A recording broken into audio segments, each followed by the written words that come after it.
I'm George Galloway, and I present Kalima Horra on Mayadeen television. Here we are in London. I speak my words freely, either in Parliament, on television, here on the streets of London. Kalima Horra means free word. That's what I speak. So Kalima Horra is a two-way conversation. Check it out on Mayadeen television. Welcome to Kalima Horra with me, George Galloway, on Mayadeen television, coming to you from London, but discussing Europe.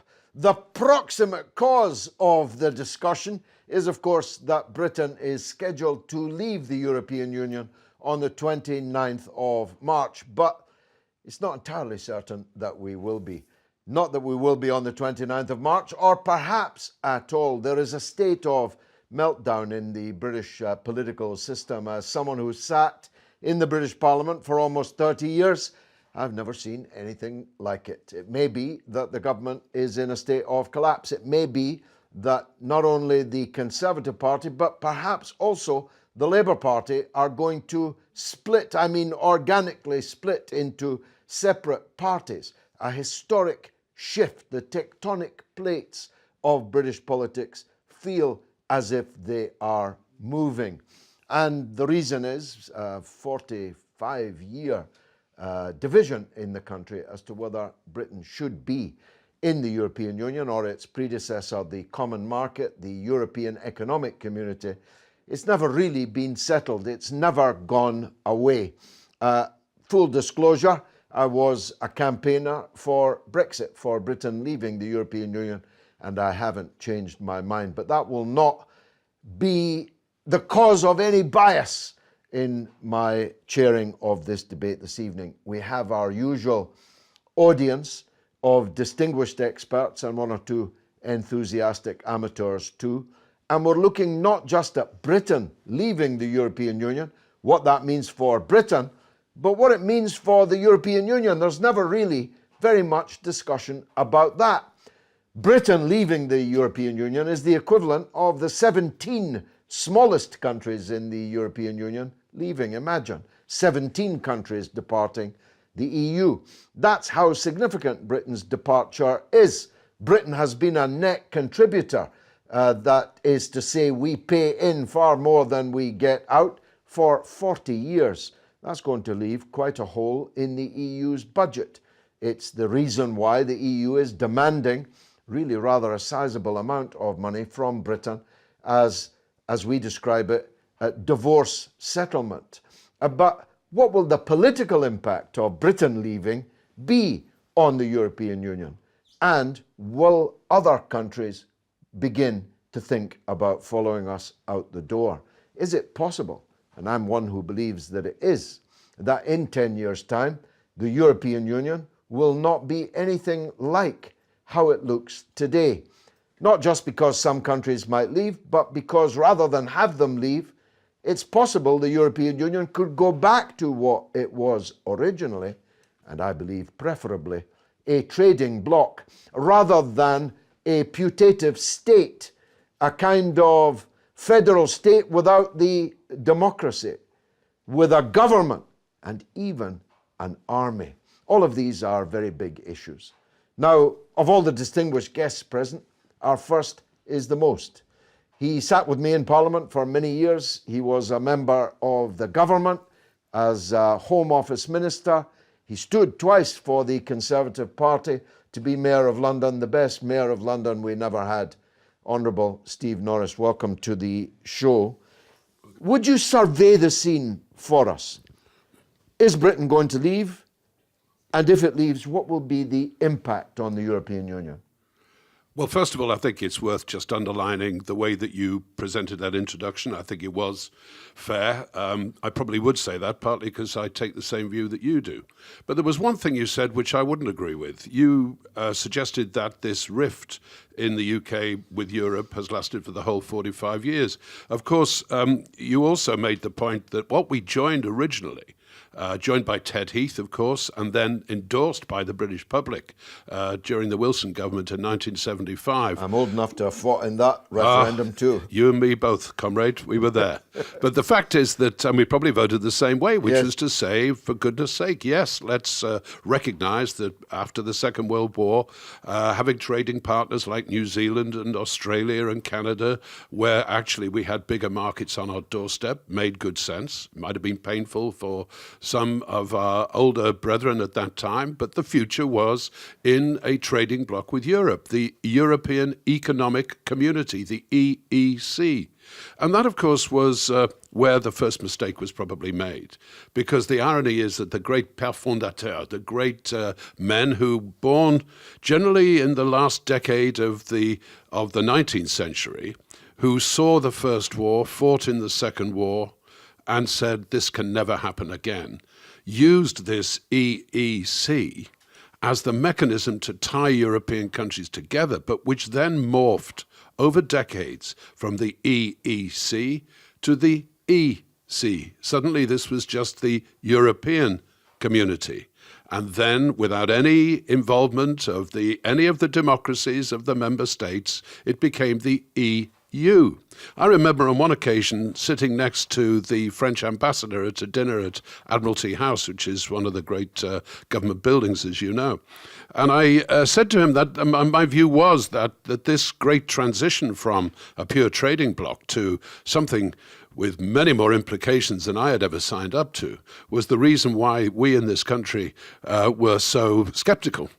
And he said, but Minister, you cannot seriously believe that the great père fondateur ever saw this as just something as almost irrelevant as a trading bloc. This was always a great political project. And that's where the great divide in Britain arises. You know, we had a referendum, thank you, Mr. Cameron. I won't be personally buying a copy of his memoirs if and when they ever reach a publisher. But that very, very narrow majority for leaving the European Union was a reflection for a lot of people of the sense that it simply was no longer representing their interests, that it belonged to a few, if you like, within the beltway of Parliament in London, that it had failed to represent the interests of the country. There were those on the other side of the argument who believed that we were turning our back on Europe. And for me, that's one of the saddest aspects of this whole debate, because nobody in their right mind is turning their back on Europe. We're turning our back on an organization which is unelected, which takes power away from member states, which is frankly incompetent in many, many ways. And if you look at the fact that its accounts have not been audited for something like 17 years. I was going to say, it's a very expensive outfit. It's a very, very expensive outfit indeed. And that growing sense of real unhappiness with the way that the EEC has now become this extraordinary body called the EU is what led to the referendum, the unhappiness in my party in particular, in the Conservative Party, but just as much in the Labour Party, where there are deep divisions. There always were, and they remain to this day. So what's going to happen? Well, first of all, I don't know any parliamentarian that is comfortable with the idea of simply ignoring the result of the referendum. It may be a great tragedy that Cameron, in his arrogance, didn't actually insist on a threshold of vote, such as happened in the 1979 Scottish referendum. This is a history lesson for some of our viewers. But in 1979, of course, a man called Jim Cunningham, Labour MP, ironically for Islington, but a Scot, said it would be ridiculous if something like in the independence of Scotland was decided by a single vote. And so he said we should have a threshold, 40%, only 40% of eligible electors should be required as a minimum for in that case, Scotland leaving the United Kingdom. Actually, the vote on the day was quite extraordinary in reflecting on current times. It was 52% leave, 48% remain. Somewhat familiar. Yep. And yet, of course, 52% of 70% wasn't enough to trigger that 40% threshold. And so the motion died. If Cameron had perhaps had, if you like, the humility to recognise that this issue was bigger than his ability to sell it to a lot of people in the north of England for whom he was anathema, then we might not be having the debate we're having. I would regret that in many ways. But we had the debate, We had the vote. 1 million more people said they wanted to leave than wanted to remain, and so we will leave. The issue for me is that actually Mrs. May, dogged, determined, honest, resourceful, many good things, is simply a hopeless negotiator and, frankly, a dreadful leader. And the vote against her is far more significant than the vote for her in the snap leadership ballot the other day. Just demonstrates that at least a third of her party, even being told, look, don't rock the boat, are saying... And even being told, I have no plans to lead you into the next general election. Even given that, which normally is the kiss of death for any politician, those people are saying she simply isn't up to it. There are two big issues that stand between Britain leaving on perfectly sensible terms and not doing so. And many of the Conservatives who have withheld their support would name these two issues. One is the Irish border, and the other is the so-called backstop arrangement. The wonderful Attorney General, who we now have, a man born, in my view, to be the author of one of those songbooks with a wonderful basso profundo, a man with an amazing voice. We've seen nothing like it in generations. George, you were pretty good, but boy, this guy is in a class of his own. He made it absolutely clear in his statement to the House of Commons that the EU will determine when Britain is allowed to leave the provisions for a new customs union, and only when they say so, because they can say absolutely whether the backstop provisions work or don't. Many of us find that completely unacceptable. It's a kind of vassalage. Because it's a wonderful word used by our extraordinary colleague Jacob Rees-Mogg. I admire Jacob in many ways, but not least for his wonderfully creative use of language. But you see, not just that. What really depressed me, was that if you rely for your parliamentary majority on 10 Democratic Unionist Party politicians, and that's simply a fact of life, wouldn't they be top of your list when you went to Brussels to say anything to do with the Irish border is simply off the table? You will never threaten the territorial integrity of Britain, the United Kingdom of Great Britain and Northern Ireland, and yet she seems to have forgotten that somewhere along the line. And the backstop, how could you get yourself into that kind of position? Will Quince, one of the, I think, rather sensible, responsible members of my party who resigned from his job on the payroll, said in his letter to the Prime Minister, I'd love to go with you, but I can't because you leave these great loose ends hanging around, and without them being tied properly, I simply can't be with you. And so, she is left, having gone back to Brussels and having been told very predictably, I'm sorry, the shop's closed, with no deal, with no possibility of allowing a vote, because if a vote on the current deal was allowed, she'd lose by probably 100, maybe more. And that's a very unstable situation. However, this is how the European Union works. In the end, are these two issues enough to try to force the UK into what could be an alternative future outside the EU completely? Working on WTO rules, World Trade Organization rules, immediately able to lower the cost of food for every household in the country by probably something in the order of 10, 12%, because we currently charge very high tariffs on food that doesn't come from the European Union itself. It's not a bad outcome. And as we ease towards it, as more and more people are persuaded it could be the way through, then, Europe is going to have to think very, very carefully. The EU is going to have to think very carefully about the money. The money, you mentioned the money, it's about £40 billion. About 5 billion of that we're bound to pay.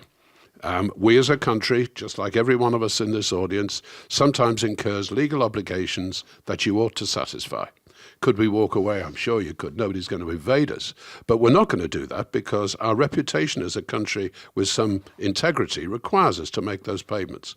The other 35 million, we can simply walk away with. And that is, as you mentioned in your introduction, going to leave a huge hole in the EU's budget. Let's turn to that, if we may. I'm deeply grateful for that wonderful tour de horizon. What will it mean? Think ahead. We've left. especially if we've left, as looks more likely now than any other scenario, without any deal at all, and into an entirely different orbit. What's the impact then on the EU of that? I think very serious indeed. One of the impacts that people often mention is that when the UK leaves, it will lead a lot of other countries to leave as well. That may sound obvious. Actually, it's simply not true.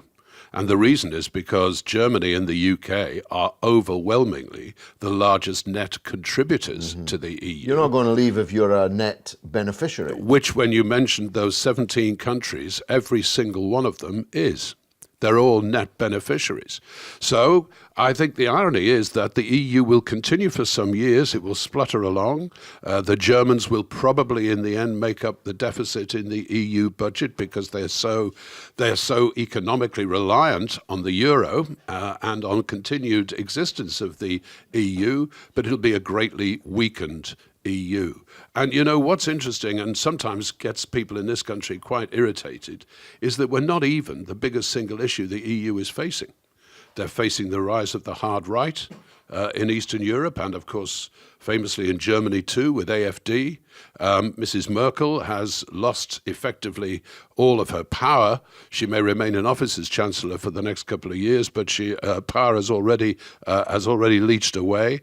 In France, Macron is looking increasingly weakened. Well, as we speak, the streets of Paris are again on fire. Indeed. And elsewhere in Europe, real unhappiness in Italy about the Italian budget crisis. Exactly. So, you know, you will know all of these issues very, very well indeed. I think the future for the EU without the UK is going to be very painful and is in many ways going to have left long behind those deep wishes and deep concerns of the great founding fathers of the European organization, who simply wanted to keep the continent from fighting itself into the ground as it did so appallingly for two although times it's not in the the Peace 20th Corps, century. Steve, because although they haven't been fighting each other, they have been fighting other people. The countries of the European Union are scarcely never at war. They are at war now in Syria, in Libya, in Iraq, in most cases. France and Germany, of course, important exceptions. They had a war with Yugoslavia. France was the primary driver of the destruction of Libya and so on. So there has been a lot of war. They just haven't been at war with each other. Yeah, exactly so. And we know that the war that the founding fathers wanted to avoid was a war between France and Germany.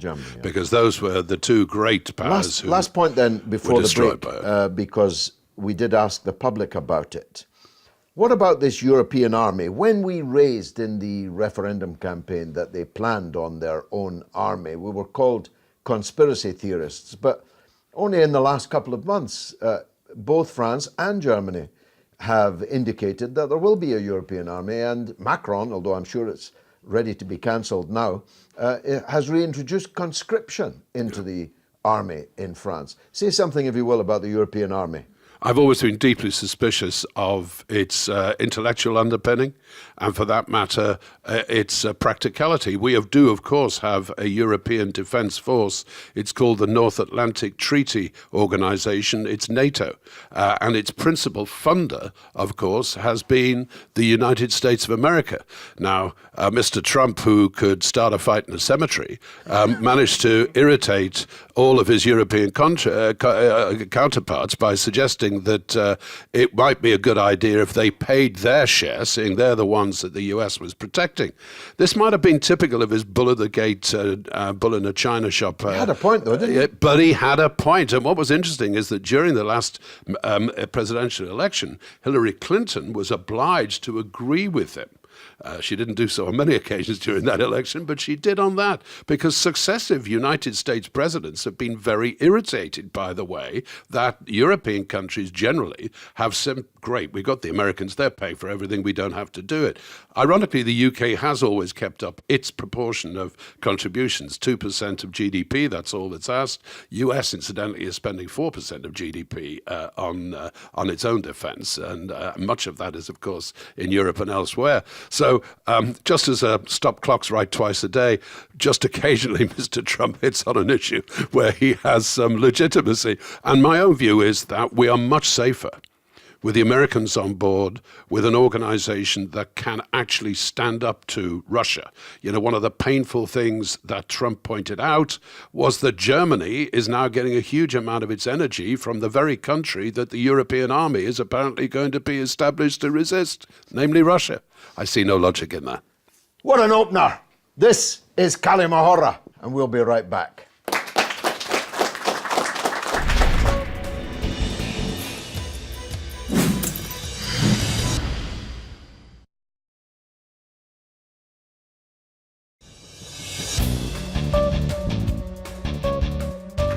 You're watching Kalima Horra with me, George Galloway, on Mayadeen television, talking about Europe. We took the Kalima Horra camera onto the streets of London earlier to see what the people thought. Let's take a look.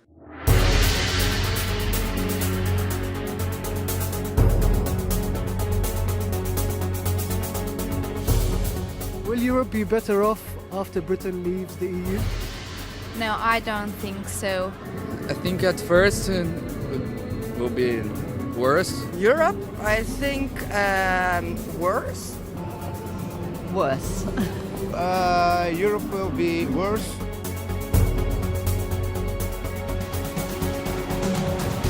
Do you think Europe will be better or worse off after Britain leaves the EU? I think it will be worse actually, because this will set an example maybe for other countries, and they will think, oh well, we can be out of all this union. I personally think Europe and Britain is going to be, like, both countries are going to be worse off. Well, it's hard to say. I mean, it's got so many factors that's associated with it, so it's a wait and see, I think. You just have to see where it turns and what the consequences will be.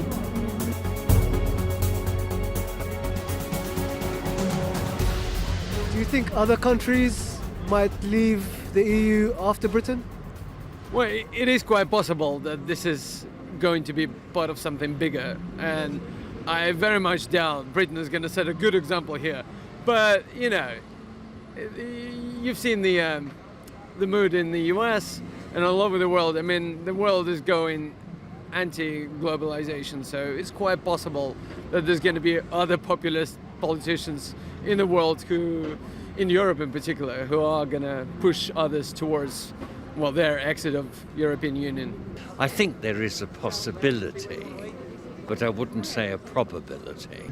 I think so, yeah. Once one leaves, I think the others, tend to follow suit, whether they all leave or not, but there's certainly going to be one or two that will follow suit. And do you think more countries will follow Britain out of the EU?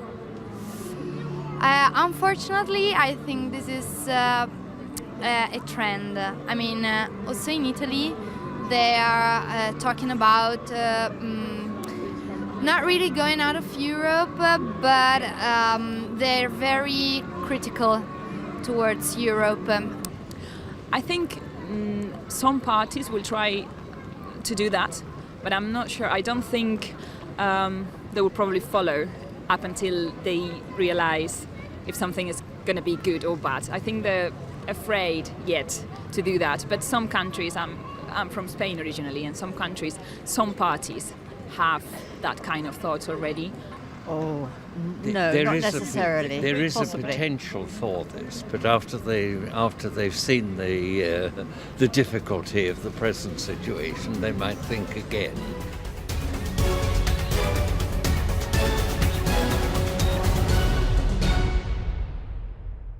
Well, there weren't many British people actually in that vox pop. Most of them were foreigners, but nonetheless, very wise words. Dr. Russell Foster from King's College London, you're a professor of European studies. Let's pick up on some of those points and the ones Mr. Norris adumbrated earlier. Most of the countries of the EU are net beneficiaries of the Union. Britain is one of the very few who are net contributors. Britain is leaving. Germany is moving into some quite turbulent political waters. Might not any longer be possible for German governments to pick up the tab for so many countries. That's inherently a dynamic that can only lead to further problems for the EU. Say, if you will, the EU after British departure as you see it. Well, I feel it behooves me to defend the EU at this point. I did campaign for Remain. I still am a Remainer. I think that staying in the EU is the least painful of some very bad options. But one thing that really stands out is that since the referendum result was announced, we've seen British politics becoming what we call sacralised, where what's left of Remain, the remains of Remain, are treating the EU as some sort of a utopia, some sort of a promised land. They forget that, as Steve pointed out and as some of the guests on the Vox Pop showed, the EU has got very, very significant problems. One reason that the Brexit negotiations have been unsatisfactory over the last 2.5 years is not just because the British are poor at negotiating. I would disagree with Steve. I think that Theresa May is a decent negotiator, but she's trying to negotiate the impossible. But another reason for their unsatisfactory outcome is that the British are not a priority for the European Union. They've got much, much bigger fires to fight back at home. Now, this speaks to what is for me the biggest problem of the European Union. Back when it was the EEC and the EC, it was undemocratic, it was run by technical elites, but it had to be in order to function. We, the public, don't understand industrial quotas, finance exchange rates, these sort of things. It had to be run by experts. But then in the early 1990s, in the heady, exciting days when the wall had come down and the Soviets had been cast into the dustbin of history, the European leaders saw this as their moment to push forward with the political mission which had been there since the late 1940s. The consequence is that now Europe is halfway between an economic trading bloc and a state, a United States of Europe. It's got some of the functions, but not all of them. It's got some of the legitimacy, but it's lacking that. And one consequence of this is that just over half of the British population voted to leave. Now, we've discussed there whether there is a possibility of other European nations following the British out of the door. The short answer is no, not yet. Currently, the Europeans are looking at the British, basically sitting back with popcorn, watching as our country collapses in on itself like a dying star. In the summer of 2016, there was a great concern or a great excitement, depending on your point of view, that Britain would start a domino effect and that other countries would follow us. Other countries are looking at how disastrous our situation is and thinking... How is it disastrous? Do tell. Well, it's disastrous because we've got the possibility of our own country breaking apart. We saw this in the call for a second Scottish referendum, and the possibility... To be fair, that's existed for 100 years. It has been, but it's Scottish accelerated a nationalist great threat. deal. We even saw the ludicrous suggestion in 2016 that London should declare itself independent and apply to join the EU. We've got two parties, which, as you pointed out, are on the brink of splitting, and we've got British society has gone from being split into two factions of Leave versus Remain into three factions of the hard Brexiteers, the soft Brexiteers and the Remainers. And these three factions are not treating each other in a polite and civil political way, but essentially excommunicating each other as heretics. So other countries are watching this, aware that if they were to hold a referendum without a threshold, without a supermajority, they could see the same thing happening, and they could see themselves offered a rather rough deal by the EU. Do as we say, or you're out of the door with a hard with a hard leave and an unknown future. Now, the EU does have much more significant problems. In one way, Brexit is actually good for the EU. The British have always been a reluctant member of the European Union. We've never really felt European. Culturally, geographically, ethnically, we're European, but as a consequence of the Napoleonic Wars and 2 world wars, Britain has felt politically isolated. And so they've never really been a part of the European family. So with the British on the way out, this means that the European Union can push ahead with plans for further integration. We saw this in the PESCO Defence Treaty signed last year.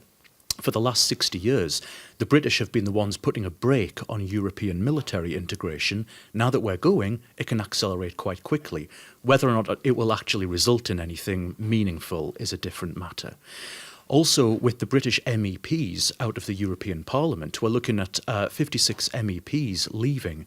This will this will give greater strength to pro-EU bodies and pro-EU factions in the European Parliament, who have got elections coming up in May in order to choose a new commission to replace Jean-Claude Juncker. So in a way it's useful. In a way it's going to be as much of a disaster for Europe as it is for the British. I suspect that a hard Brexit will be catastrophic for Britain. But nobody has a crystal ball, nobody can peer into the future, so we're basing it purely on speculation.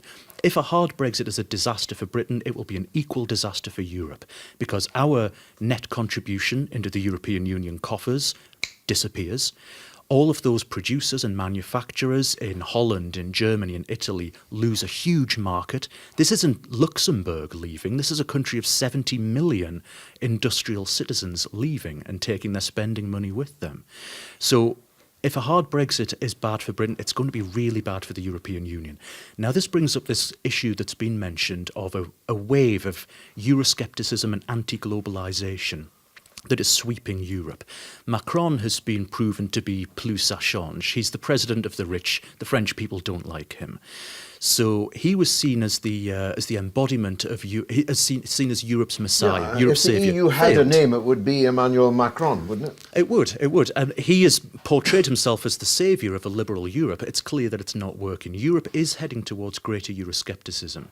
The Germans are the ones to keep an eye on because they've got an election coming up in the near future to replace Merkel. Whoever replaces Merkel is going to be faced with a German population which is somewhat reluctant to give more money to other EU countries. Will be facing a rise not only in the AfD but in Die Linke and the Greens in Germany as well, so threats to the establishment. And of course, they'll be facing a European Union which has lost Britain's contribution. If we think back to 2012, at the height of the Grexit potential, that Greece could withdraw, the Germans were able to bail out the Greek economy because the Greek economy is frankly very, very small. And the Germans could afford, in financial and political terms, to bail them out. When the next financial crisis happens, because it will. That's the very nature of capitalism. If the Italians have a crash, if the Spanish or the Irish or the Greeks yet again have a crash, Germany lacks the political will to bail them out, and there's no way that they can afford to bail out a big country like Spain or Italy, especially with British money having disappeared. So the future for the European Union does not look good. But I've just finished putting together a special edition of an academic journal on the future of Europe. Two things came out of this. Number one is that European Union studies and scholars of the EU have been blind to the possibility of it breaking apart. In the 1980s, there was a whole discipline which no longer exists called Sovietology, of studying the USSR. And the Sovietologists utterly failed. I still study it myself, but go on. As a historian, but not a political scientist. So the Sovietologists in the late 80s utterly failed to see the collapse of the Soviet Union, which happened very quickly and no one anticipated it coming. Good point. There's a similar thing going on with European Union studies. Since the 1950s, we have been obsessively focused on integration, on Europeanness. No one has talked about possible disintegration and scenarios of Europe's decline. The second point that came out of this edition is that the European Union staggers like a drunk from one disaster to the next. The Eurozone crisis, the migration crisis, as far back as 2005, when the French and the Dutch rejected the proposed European Constitution. It lurches from one crisis to the next. Maybe crisis is the default setting for the European Union. We didn't even... You've mentioned a word there that actually I didn't mention, Mr. Norris didn't mention, the migration crisis. How much of an impact has that had on deteriorating popularity of the EU as an institution? It's had an enormous impact. One of the EU's biggest problems, and it's not the fault of the EU, is that the EU is treated as a scapegoat for when people are tired of their national governments. If something goes right, then the national government, wherever it is, will take credit for it. If it goes wrong, they'll blame it on the EU. And we saw this in the Brexit referendum, which was not really a vote against the EU. It was 17 million people voting against how much they disliked a London-centric government, as much as they disliked the EU. The migration crisis was not the fault of the EU. It was caused by economic and social factors that go back decades. It was accelerated by the Arab Spring and by the NATO campaigns. The EU reacted to it, but was not a cause of it. But with the migration crisis, we saw a number of problems emerge. First is the European Union splitting into three. We've got northwestern Europe, the rich industrial countries whose populations complain that their hard-earned taxes are being bled away to Mediterranean countries. We've got Mediterranean Europe, who have been on the front lines of migration, who have been hit very hard by EU austerity, and who complain, we have to deal with this and you're not giving us any help. And then over in the East, in the post-Soviet, post-socialist countries, the ones who take no migrants, they complain about the EU becoming Islamified, that this is some sort of an ethnic displacement. The migration crisis has created something that the European Union's founders wanted. As far back as the late 1940s, when we had people like Richard von Coudenhove-Kalergi talking about how a European identity needed to form. The quest for a European identity is something that has underpinned European integration since the 1940s. That European identity is now forming, but it's a very, very sinister and dark imagination. It's a European identity in which Europeans are white, Christian and resident, and the ones who are coming in are unwelcome. So the migration crisis's biggest impact is that it's forming a European identity which is antithetical to the EU itself. High-class television, this. Kalima Horra. Be right back.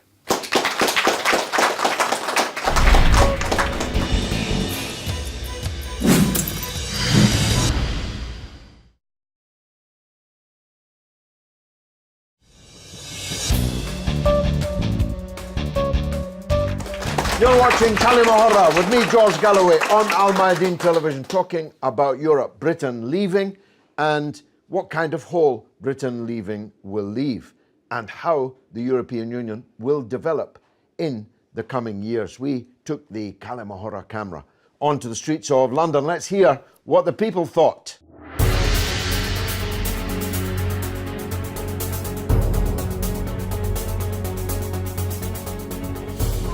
Why do you think the EU might want to form a European army? I don't really want to form a European army because I don't think the aim of Europe is a military one, but I think it's much more cultural and economical. I suppose it's always the security that brings, is to bring an independent army, but I suppose it also brings everyone together. Everyone's then got a vested interest in the one army, and therefore decisions are made with a little bit more coercion. Why? I don't know exactly. If I'm honest, I haven't thought about that. There's a lot more other issues we have to think of, like in terms of Brexit, and if I'm honest, like I haven't thought about the army at all. I think if we are all together, we won't need an army. Well, if you could explain who the European army would fight, yes, I would agree with it. But as I can't see whom a European army would fight, I can't see very much point.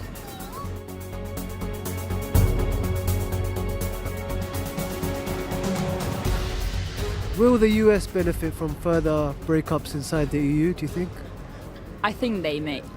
If Trump is the president there, still, hopefully not, but if still the president, he will be happy to have some more allies and people being not happy with the European Union and maybe thinking being friends with them, like armies and stuff like that. I think he's going to be benefiting from that, yeah. I don't really know, but probably yes, due to their president. I mean, it's like a populist line, and therefore trying to make Euro split up. And I think that a single country is a weaker subject than a whole confederation. The US? Oh. Yeah, they're gonna benefit. But yeah. So it's hard to say. I'm sure at some point they'll work some advantage to themselves, but I don't know. More countries are leaving, the euro will drop, and the US dollar became more powerful.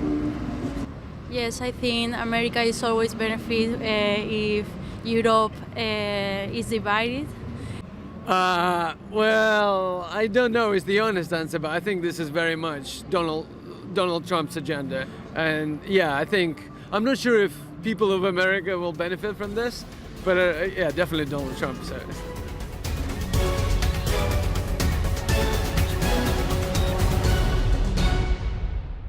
How very interesting. Adam Gary, you're a historian of note. You have a program with me, actually, called The History Boys. You're Anglo-American. Do you agree with me that there's a bit of schizophrenia here in Britain? I mean, much though it's cool to say so, I don't actually feel all that European. I feel much more in common with the people of the United States than I do with Europe. Full confession. I watch American TV, I watch American movies, I listen to American music, I follow American boxing, and so on. I'd be lying if I said I sit down of an evening and watch Spanish movies or listen to French popular music. I don't. Is that schizophrenia in play with Britain leaving the EU and our relationship to the European mainland?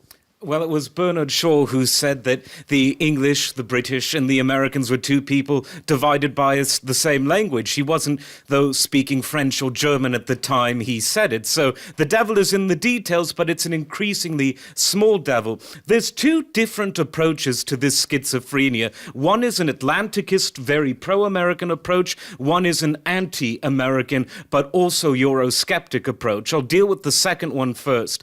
A man who sat on the opposite side of the House of Commons from you for many years, long gone, Enoch Powell, very controversial for other things. But one area that I think his wisdom, if you want to call it that, certainly his outspokenness needs to be paid attention to is when he discussed how Britain and Russia bookend Europe. They are near Europe. The historical experiences are very much intertwined with Europe, but they're not necessarily of Europe at both a cultural level, a historical level, and in terms of the general political zeitgeist. Forgive me for using a German phrase to describe it. And so these people would say that Britain needs to look outward to the Orient, to Asia, to Africa, to the wider world, and that Britain shouldn't be boxed into we're European because it's a quick swim across the channel, nor should Britain be boxed into where this Anglo-American sphere because we have language, common law, and again, very, very much other cultural experiences shared between the United States, Britain, and the so-called white Commonwealth, as it used to be known, as opposed to the places within the former British Empire that became independent after 1945. Then there's the Atlanticist point of view, which says because same or similar legal system, both derived from common law, though Scotland is a bit different, but there's more Scots than English in America in terms of heritage, so that balances that out. And then the many other things that you pointed out. People will watch the same programs. And it is very interesting that it was only in the age of the Industrial Revolution, when America and Britain industrialized at similar times, but separately, that we get a lot of words that are different in British English versus American. This late 19th century, early 20th century period when we have things like lift versus elevator, pavement versus sidewalk. Yet the world is coming together so much more in terms of both verbal and written communication that if one reads between the lines on both British television and in American media, one sees that Americans are adopting some British slogans. Forgive me for using a vulgarism, but 15, even 20 years ago, no American would know what shag means. Now they do, and not just because of Austin Powers. And likewise, all you need to do is go to the local UKIP meeting, those supporters of NATO, those admirers of Ronald Reagan, to find out how much they dislike the fact that Americanisms are creeping into the received pronunciation. And so Britain and America are weirdly becoming more culturally similar because of technology, which has helped a common language remain common. So in this sense, we're the equal and opposite of the end of the spectrum we were in terms of the George Bernard Shaw era. That makes a very strong cultural argument. But economically, I would say that Britain's best position nation as a post-imperial power would be to embrace economic and military non-alignment. And for this, Britain should look at why some of the reasons the EU failed are many of the reasons that ASEAN, the Association of Southeast Asian Nations, I believe is succeeding. The EU took a "we're going to ram it down your throat and integrate as quickly as possible" route, where ASEAN said no. So says one, so says all. Anyone in ASEAN can essentially veto any move forward. It's much more consent-based, and within that framework, gradualism is necessarily implied. Gradualism is necessarily the rule.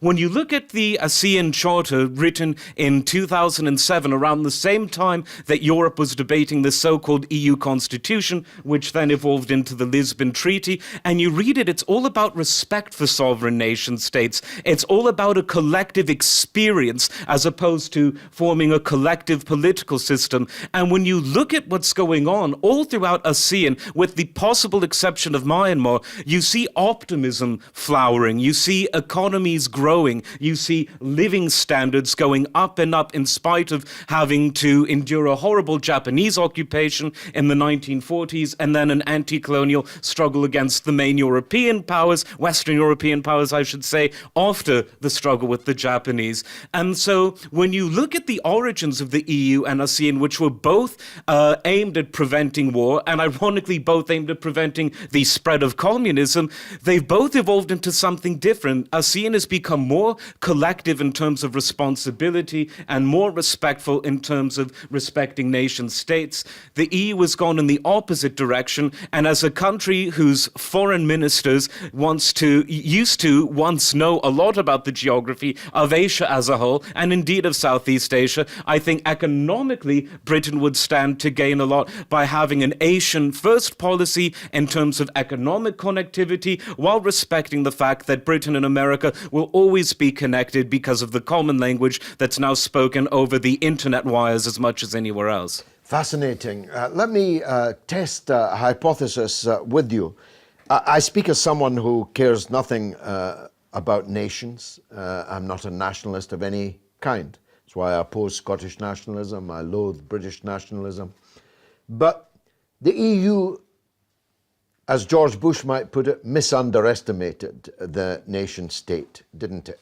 The truth is, most people, not just in Britain, but in France, I'm sure it's true in many other European countries, think of themselves first and foremost not as Europeans, but as British or French. And the idea that they could be told, especially when they're net contributors, what to do by people that they didn't elect and could not remove, became more and more difficult to sell. Especially when it's quite clear that not everybody obeys the rules quite as much. Macron has just showered euros down the Champs-Élysées to try and dampen down the uprising going on in France. He's broken all the fiscal rules by doing so. France is now running a 3.5+% deficit, whilst Italy has just been caned for suggesting a 2.5% deficit in its budget and has had to say, well, okay, we'll retreat and we'll only run a 2.04 budget. I'd suggest that Brussels looks closely at the accounts actually at the end of the year. Not sure the Italians will quite keep to that. But my point is, nationalism, the nation state, has by no means reached the end of its time historically. And to pretend otherwise was a mistake. Well, very much so. One of the differences between most of Asia post-1945 and most of Europe post-1945 is that in Asia, nationalism tended to be a more progressive phenomenon because people were building nations whose identity was being recast after decades and in many cases centuries of foreign domination. In Europe, again, we have to go back to Kalergi, who even before the Second World War said, we need pan-Europa. We need to think of yourselves themselves as European. Clearly, he didn't read Nietzsche, who said that Beethoven was the lost cosmopolitan composer. Since then, every composer in the European, and in this I include Russia and Britain, classical tradition has been very nationalist. Nietzsche was very much right. How ironic that it's Beethoven who provides the score for the national anthem of the European Union. In fact, so ironic is it that just the other day I saw a far-right English individual on television saying, "We don't want to sing no Beethoven." I've never been in that particular situation. Roll over Beethoven, as the Beatles put it. Indeed. An American song that was covered by the Beatles. So we have this sort of cultural synergy moving around this room at the very Mr. Norris moment. went to school with Sir Paul McCartney, I should point out. Ah, excellent. Well, I'm a huge Beatles fan, but lest we digress too far. Getting back to the European Union, what we're seeing in Europe is the biggest own goal of the century. And I know there might be some football supporters in this room, and I stand by that. An EU that was envisaged along these Kalergi, very idealist lines, these Briand lines about let's get rid of nation states, or at least minimize the effect that they have in people's consciousness. Now people are more nationalistic than ever because Europe is feeling a bit isolated now. They think that the walls are closing in terms of unresponsive governments whose democracies have become pseudo-democracies. They fear the migrant crisis for some irrational reasons and also for some rational reasons. It's not as dogmatic as black and white. And so you see nationalism fulminating, but at the same time, you see Polish flags at a Brexit rally, an extreme Brexit rally, mind you, not the kind that a lot of people here support. And how ironic is that? That again goes back to this point of Europeanness as being the white man versus the non-white man, which is the kind of poison rhetoric about Europeanness we heard in Ian Smith's Rhodesia, now Zimbabwe, in apartheid South Africa, in the segregated south of the United States. So again, Europe is becoming like some of the places it once colonized in more ways than one. And frankly, I was going to say, it's rather late in the day to want an all-white Europe, but it's not really, it's a pretty revolting thing to want. Indeed. But even if you do want it, it's kind of too late. It is, and I see the only solution that I see is an economic one. When people are prosperous, they complain less, they cause less trouble, and they're more content. They're happy people. If you want a happy population, the objective way to do it isn't to censor the news, because people just not believe anything they hear, like they didn't in the last days of the USSR, or they rebel. And it's not to do this social engineering that's becoming more and more of a facet of once liberal Europe. It's becoming quite authoritarian. If you let people have higher wages, if you look after them better, if you create more jobs, if you allow trade to work for, to borrow a phrase, the many, not the few, then these problems will all be vastly minimized. Never go away, but they will be minimized. We'll be right back.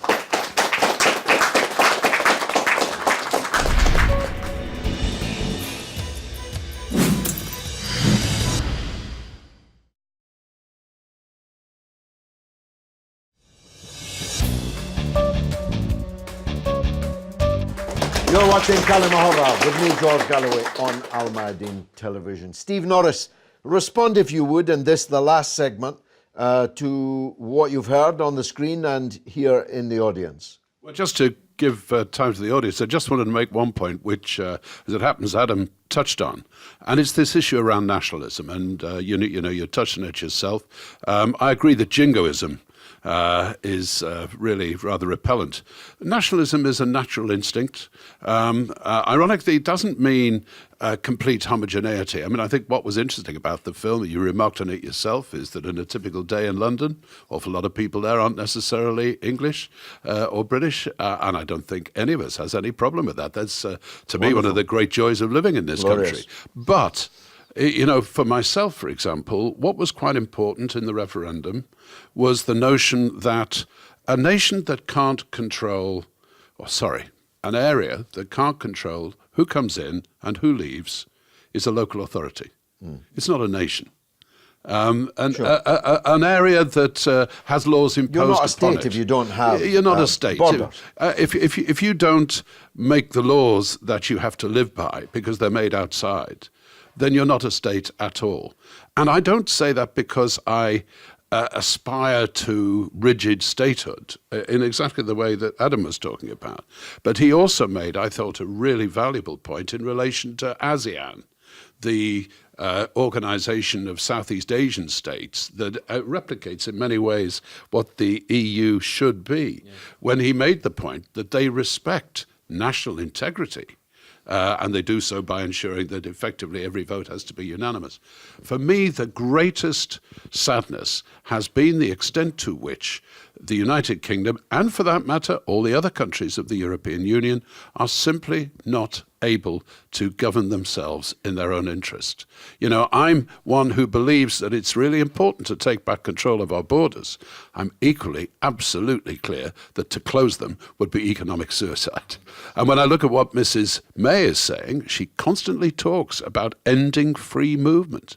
That's not what closing borders, not taking back control of your borders is for me. What it is for me is simply having the right to do so if at some point in the future, Cave, Mrs. Merkel, at some point in the future, it might be necessary to impose some restrictions on access to the United Kingdom. Well, yes, because labour is a factor of production, and if you have an excess of labour, it will have deleterious effects for the majority, not for the capitalists necessarily, just in the same way as other parts of the economy have to be balanced. So we have, for example, in the United Kingdom, we have just under 4% unemployment. In modern terms, 4% unemployment means full employment. The 4% of the people you don't want to employ and they don't want to work for you. You know, the reality is that we need everybody we can get, from baristas to brain surgeons, frankly, right across the board. And if for some reason we're not going to get them from the European Union, where do we get them from? Well, ironically, from the other countries outside the EU, who the government could perfectly well have limited had they wanted to, and very sensibly didn't. So this talk of ending free movement is not the least of the reasons why I'm much less keen, frankly, on Theresa May's negotiating stance than perhaps has been suggested. Dr. Russell, you mentioned this earlier. Please respond. Yes, well, it comes back to the threats that are facing the European Union in the near future. At some point, Britain is going to leave. We'll probably get a slight extension, probably to hold another referendum. That seems to be where it's going. And my prediction is that when that happens, we'll get another razor-thin majority for one side or the other. The chaos will continue, but eventually we'll leave. We need to consider what is the future threat to the European Union. It's not unemployment. It's not a financial crash. It's not the Russians, who are nowhere near as powerful as the Kremlin would like us to think. What's going to test the European Union's sustainability and survivability is nationalism. In the aftermath of the two world wars, Europeans emerging from the ashes of Hitler's New Order realised that nationalism is not necessarily a good thing. And in the second half of the 20th century, there was a general consensus among academics, among policymakers, that the onward march of economic prosperity and greater communication and connectedness would lead to national identities just withering away and dying. The reverse has happened. In an acceleratingly globalized world, people cling to their national identities as a rock to cling to in the chaos of the new world. What Erich Fromm, the great German sociologist of the 1960s, described as the anxiety of meaninglessness, that if you don't have a national identity, you don't know who you are, and so people end up clinging to much more severe ones. There's one last thing to be said on the question of Europe and nationalism. Look at what was happening in Mayadeen Square in the Ukraine in 2014. Look at what was happening in Trafalgar Square in Britain with the people's marches on Parliament. The people who feel a strongest European identity are the ones who are outside of it. And a European nationalism is emerging. It's not necessarily a pleasant nationalism. We can look at how the Leavers and the Remainers in this country are just as poisonous in each other in denouncing one another. In 1963, David Mitrani predicted that increasing European integration would not lead to a transcendence of nationalism, it would just lead to an extension of nationalism. And for all of their claims that they represent cosmopolitanism and universal values, the people who paint their faces blue and march on Parliament are doing exactly the same thing as hardcore right-wing nationalists, saying that we belong, you don't, and this is where the boundary of our territory lies. If the European Union can survive that, then it may go on. But if the European Union harnesses that, it may become something not so pleasant. Yeah, well, that's an interesting theory I hadn't thought of before. But I've got to tell you, these so-called people's marches in favour of the European Union are the most self-satisfied and prosperous marches I have ever seen. You can't hear them coming because they've all got very soft hush puppies on, and they've just been shopping for their quinoa in Waitrose before they turned up. If you went to Sunderland, where you're from, and hoisted a European Union flag, you'd be shot down pretty quickly. This was a revolt of the have-nots. It was. I mean, last year I got an invitation to be part of a battle bus touring the cities of the northeast on behalf of what was left of Remain, to convince people that they'd been lied to on social media by Russian bots and that they didn't know what they were voting for. And I was invited to join this by the leader of It Who Shall Remain Nameless, who effectively said, "Oh, Russell, you're from here, you can talk to these people." And my response was, how many 65-year-olds in Middlesbrough and Carlisle do you think get their news from Instagram and Facebook? It was a vote against 40 years of being ignored by all parties in London. It wasn't necessarily a vote against the EU, it was a vote against the general status quo. Against the status quo, yeah. Madam. Hi, I'm Cheryl, what you might call an old amateur. I originally came from the Caribbean, Trinidad to be exact, and when I came to this country, I found it quite odd that we had sort of two parliaments, because most countries have one parliament. So that was my kind of bottom line. I voted to leave the EU because I didn't like what I was hearing.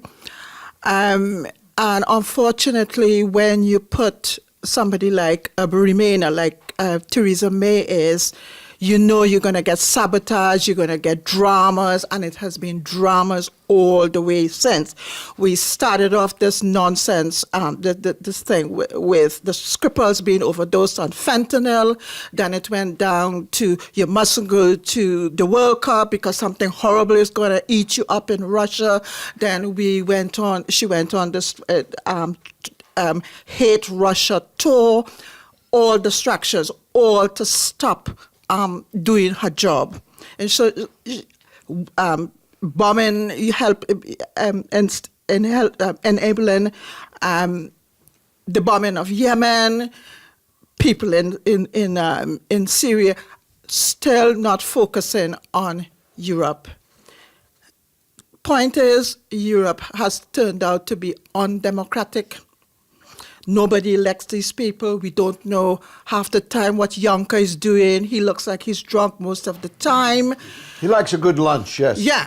And she has turned out to be such a weak leader. Sneaky, sleazy, shambolic, warmongering.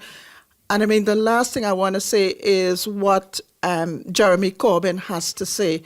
Her government was found in contempt of Parliament, and she's a contemptuous person. Weak leader. I got the impression that you didn't like her. As a matter of fact, most of those epithets are not true of her personally. She's not sleazy or any of these other things. She's a perfectly respectable person.